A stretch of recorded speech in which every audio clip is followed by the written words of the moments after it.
শামসেরগঞ্জের এই হিংসার কারণে সেখানে এসপিকে আর ওসিকে বসিয়ে রাখা, এসপিকে ট্রান্সফার, ওসিকে বসিয়ে রাখা হলো।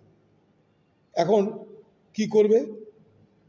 দে ওসিটাকে ট্রান্সফার, সাসপেন্ড করে তার সঙ্গে একটা এসআই না এসআই তাকে সাসপেন্ড করে দে। কারণটা কি? এগুলো ছোট ছোট বকরি, ছোট ছোট বকরি, এদেরকে শাসন কর।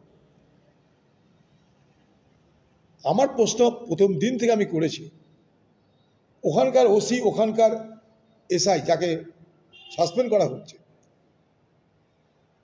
বা বরখাস্ত করা হচ্ছে, যাই হোক, এই ঘটনা যখন ঘটে তখন তাদেরকে সক্রিয় হয়ে ব্যবস্থা নিতে কে মানা করেছিল? মোবাইলের যুগ, সবাই সব কিছু জানছে, বুঝছে, মিডিয়াতে চলে আসছে কে কোথায় যাচ্ছে না যাচ্ছে।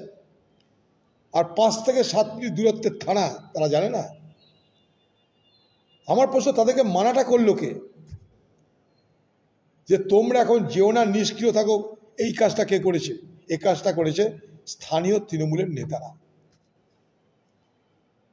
তারা চেয়েছিল একটা ঝামেলা হোক, ঝঞ্ঝট হোক, হিংসা হোক, যে মুসলমান ভোট আমাদের হাত থেকে বেরিয়ে কংগ্রেসের ঝোলায় চলে গেছে সেগুলো আবার ফিরে আসুক। কিন্তু বোঝেনি যে এই ঘটনা এত বড় হয়ে যাবে, ফলে তাদের হাতের বাইরে চলে যায়। আজকে বলির বকরা হয় না, আজকে সেই বলি দেওয়ার আগে সেই বকরা হিসাবে ওসিকে, অফিসারকে সাসপেন্ড বলুন, বসিয়ে দেওয়া হচ্ছে। এর আগে এবার সাসপেন্ড করা হলো। এতদিন আপনি কি করছিলেন বাংলার মুখ্যমন্ত্রী? আপনাকে আমাদের প্রশ্ন, 8, 9, 10, 11 এপ্রিল আপনি কি করছিলেন? আপনার পুলিশ কি করছিল? আপনার এসডিপিওর গাড়িতে আগুন লাগিয়ে দিল, তারাই বা কি করছিল? তাহলে এসডিপিও, এসপি তাদের বিরুদ্ধে কি ব্যবস্থা নিলেন? একটা ওসির তার কি ক্ষমতা আছে নিজের ইচ্ছায় কিছু করার? চালাকি কেন করছেন? আপনার দলের লোকরা জড়িত। আপনি যদি সৎ হন, দৃঢ় হন, আপনার দলের লোকদের গ্রেপ্তার করুন, তারা জড়িত। আপনারা জানেন, শুনে রাখুন তাহলে, যেদিন আমি গেছিলাম জাফরাবাদে, কোথায় এক পরিবারের বাবাকে, ছেলেকে খুন করা হলো। ঘটনাচক্রে তারা হিন্দু পরিবার।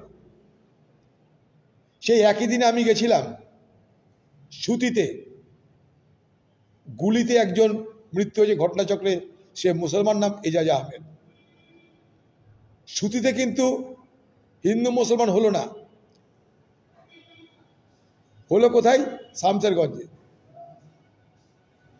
সেই জাফরাবাদের পরিবারের অবস্থা কি ছিল জানেন? তাদের ক্ষমতা হচ্ছিল না হিন্দু পরিবারের শ্রাদ্ধের ব্যবস্থা করার। 3 দিন পর শ্রাদ্ধ, অপমৃত্যু 3 দিন পর শ্রাদ্ধ। ফিরে এলাম বহরমপুর, এখান থেকে লোক পাঠিয়ে তাদের শ্রাদ্ধ শান্তির ব্যবস্থা করেছিলাম আমরা।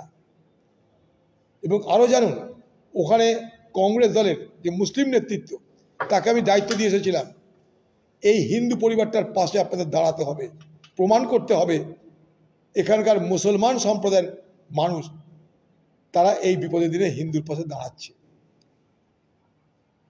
শ্রাদ্ধের জন্য টাকা পয়সা সমস্ত কিছু ব্যবস্থা তারা করল। দুর্ভাগ্য কি জানেন? সেদিন ওই গ্রামের ওই পরিবার একটা পুরোহিত খুঁজে পায়নি যে তার শ্রাদ্ধ শান্তি করবে। অথচ তাদের সেই শ্রাদ্ধ শান্তি করার জন্য কংগ্রেসের পক্ষ থেকে আমি বিশেষভাবে নির্দেশ দিয়েছিলাম, মুসলমান নেতৃত্ব বেশি করে থাকতে হবে। আমরা সেটাই করে চলেছি ওখানটায়।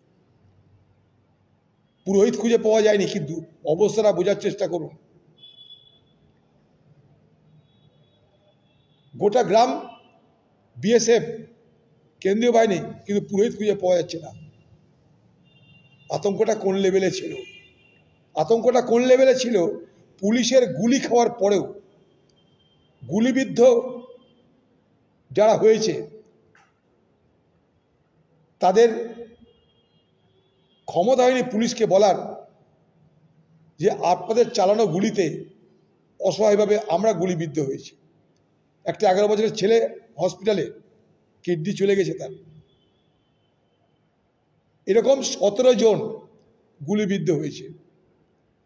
তাহলে আতঙ্কটা কোন লেভেলে ছিল যে হিন্দু গ্রামে পুরোহিত পাওয়া যাচ্ছে না, আর মুসলমান যারা গুলি খেয়েছে থানায় এসে বলার ক্ষমতা হচ্ছে না, বা হসপিটালে যাওয়ার ক্ষমতা হচ্ছে না। জেনে রাখুন, সেখানকার প্রাইভেট নার্সিংহোমে তারা ট্রিটমেন্ট করেছে, হসপিটালে যায়নি ভয়ে। কাদের সৃষ্ট এগুলো? এখন চোর পালালে বুদ্ধি বাড়ছে মমতা ব্যানার্জির। সব ঘটনা ঘটে যাওয়ার পর আপনি মৃতের দেহে আতর ছড়াতে যাচ্ছেন। আপনার হয়ে যাতে সভা সফল হয়, ওখানকার SP, OC, BDO, SDO, DM সবাই ময়দানে নেমে পড়েছে। তারা আসতে না চাইলেও তাদেরকে আনতে হবে, কারণ আপনি যাচ্ছেন।